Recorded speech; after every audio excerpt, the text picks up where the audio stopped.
Hello again. I wanted to use this opportunity while I'm sitting in the same location that the event occurred. I'm going to tell you about a little drama that happened a few days ago.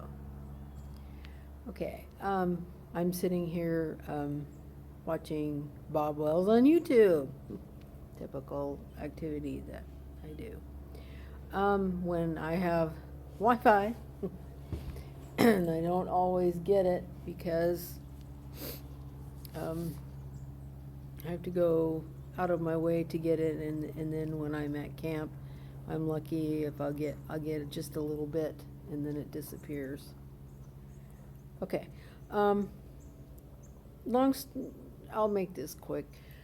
Um, I was sitting here doing my Wi-Fi thing, and there was a group of kids and walking along a path like down a ways away from me, and I was just sitting here using the Wi-Fi, and uh,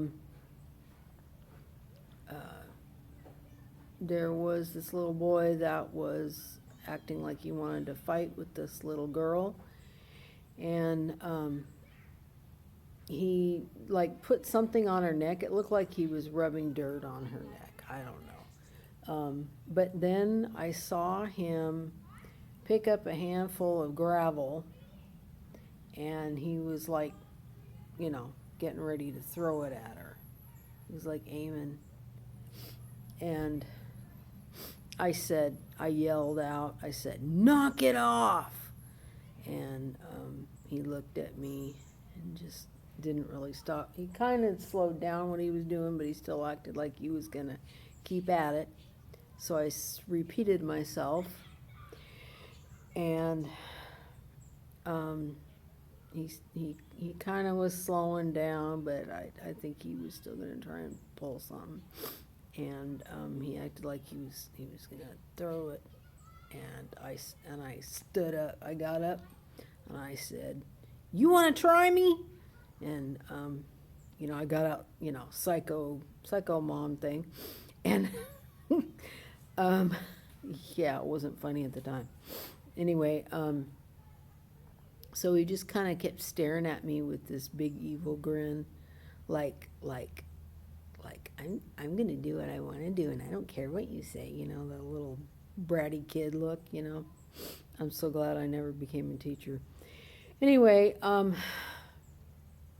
okay, so finally he stopped, and they very slowly walked down the path away.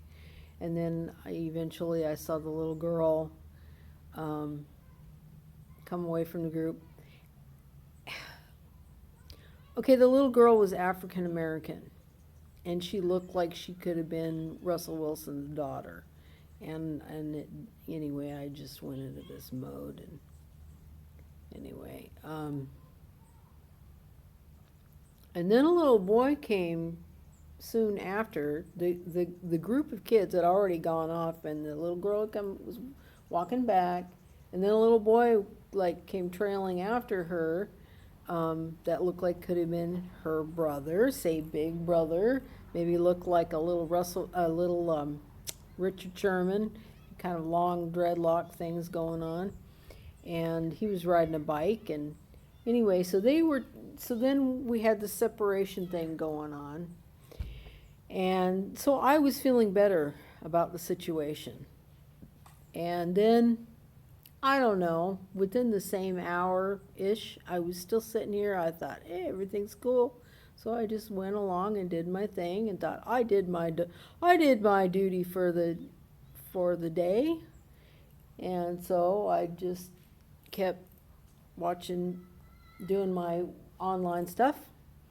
And soon enough, there was a little boy that was even younger than the boy that was picking on the girl, and it may have been the little boy, which was part of the group, that came by, and I was sitting here at a picnic table. I'll show you. I was sitting here at this picnic table, and and he came walking along past here. Well, there was a guy and a little boy that I think was part of that group. They came right up close to my picnic table where I'm sitting. It's not my picnic table.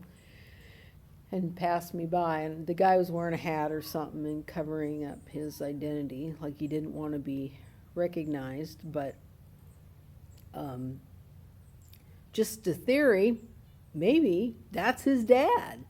Mad dad coming to see what psychotic woman would dare to tell his son to not beat up a little girl. Oh my goodness. Well, we all can do the math, you know. Chances are likely that he's probably a wife beater, and that's where the little brat learned it. Either that, or he's an out of control kid that gets away with everything all the time, and he's a future serial killer or wife beater or whatever. Lord only knows. Anyway, so then I went through this paranoid phase of around every corner every time I saw a guy that looked like it could be him, because I knew he was kind of tall and lanky and kind of had a narrow nose, kind of looked a little bit like my uncle, one of my uncles, and who could be more opposite of that kind of a person. But this guy, well, I don't really know. It's a theory, but nonetheless, then I'm not feeling comfortable being in camp, you know. Because I will try to stay in camp most of the time, but I do need to come down here to get a good Wi-Fi signal, even though I do have data streaming on my phone. It's not very good, and it's sporadic. And then I need to go down to use the facilities. And so I can't avoid 100%, you know, coming down for certain purposes. So anyway, I had been waiting a good several days, maybe not quite a week, and kind of chilled out and calmed down, and then anyway, I think, no, this is the second time I've been down here. I had to come down here again because I was having a problem with my AT&T didn't renew because I wasn't set up properly with the auto renew thing. But now I am. So anyway, that was a pain in the butt because every time I gave them my zip code, they kept turning me over to customer service and screwed up the whole thing because they wanted me to give them personal information. Well, my neighbors can hear it, and I'm like, I ain't doing that. And then hang up, and you know, and I wasn't getting anything done. So finally, I called really early in the morning, like before 8 o'clock, and I did the whole thing through the automated system, which I did try to do before, and it worked fine because no customer service people interrupted the transaction. Yay! I am not one. I don't like dealing with customer service. They have an agenda, and they always interfere with everything. And I hate it when they do that. But they really screwed this one up for me good. I spent all day, the day before yesterday, all day, trying to get this straightened out. And I was ready to sign up with another company, with Verizon. I was making the purchase, and the only reason that it didn't go through, because I was sitting here when I was trying to buy the Verizon plan, it didn't go through because my VPN protection on my phone was preventing the transaction because public Wi-Fi is not secure, and bless them for doing that. But nonetheless, and I had to buy a new phone to do Verizon too. I was willing and spend a great deal more money than I would now because I already have a phone. So because Verizon would not adopt the phone that I have right now. So there I am going off on the other subject. But that's the only reason why I was down here 2 days ago. So there's my drama story, and hopefully that family left. Who knows? Maybe they left the very next day. I would never know. But it's just weird things happen. So, you know, even though I still am happy doing RV lifestyle, there's still stupid things that happen, and people that lack moral character and common sense, and companies that'll mess up your day for no good reason, and people. I like people, and the other thing is, well, I'm not going to talk about that. Never mind. Okay, Seahawks. Anyway, this is my breast cancer survivor necklace, and it says on the inside, lymph nodes removed, no BP or needles on left arm. So there you are. And this is a whistle. And this is another whistle on my Seahawks necklace and pepper spray. Okay. So there we are.